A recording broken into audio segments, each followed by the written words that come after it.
Les sujets du jour de la revue fiduciaire. Premier sujet de notre JT.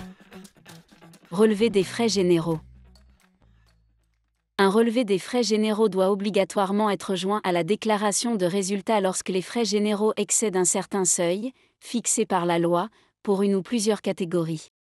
Les seuils applicables aux rémunérations directes ou indirectes ont été récemment relevés. Ainsi, depuis le 2 février 2025, les limites revalorisées s'établissent à 540 000 € pour les 10 personnes les mieux rémunérées dans les entreprises de plus de 200 salariés, et 270 000 € pour les 5 personnes les mieux rémunérées dans les entreprises de moins de 200 salariés. Deuxième sujet de notre JT. Précision sur l'APLD, rebond. Le ministère du Travail a diffusé sur son site internet une série de questions-réponses sur le nouveau dispositif d'activité partielle de longue durée, APLD, rebond, conçu comme une modalité spécifique d'activité partielle plus intéressante pour les salariés et les employeurs que l'activité partielle de droit commun en termes d'indemnisation et de durée, mais avec en contrepartie des engagements de l'entreprise en matière de maintien dans l'emploi et de formation professionnelle.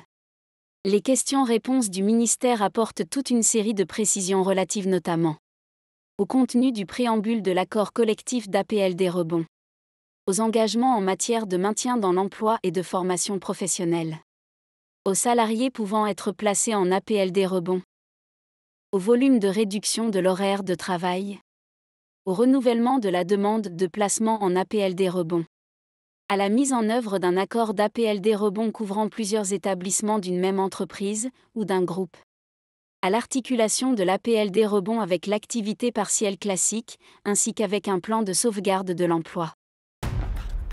Troisième sujet de notre JT. Retour sur les actions de la CNIL en 2024.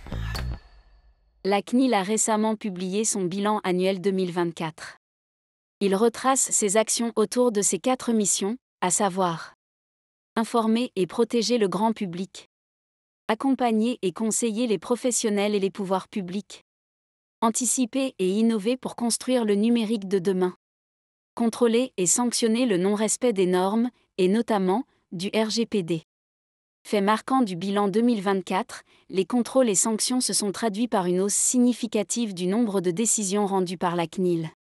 Dans le détail, elle a prononcé 331 mesures correctrices dont 87 sanctions, pour un montant total de plus de 55 millions d'euros. La CNIL a, par ailleurs, reçu un nombre record de plaintes, 17 772 au total. 49% des plaintes concernaient le secteur des télécoms, du web et des réseaux sociaux, 19% concernaient le commerce et 13% le travail. Sont à noter également 5 629 violations de données personnelles, soit une hausse de 20% et une recrudescence des violations de très grande ampleur, c'est-à-dire touchant plus d'1 million de personnes. Le nombre de ces dernières a en effet doublé par rapport à 2023. Ont été notamment concernés les fournisseurs d'accès à Internet, le e-commerce, les services publics. Afin que l'essor de l'IA se déroule dans le respect de la protection des données, la CNIL a publié ses recommandations via 12 fiches pratiques, ainsi que des questions-réponses sur l'utilisation de l'IA générative. Enfin, dans le souci de protéger les données des mineurs, la CNIL a mené sur le terrain quelques 84 actions de sensibilisation auprès des jeunes, des parents, des enseignants et des médiateurs.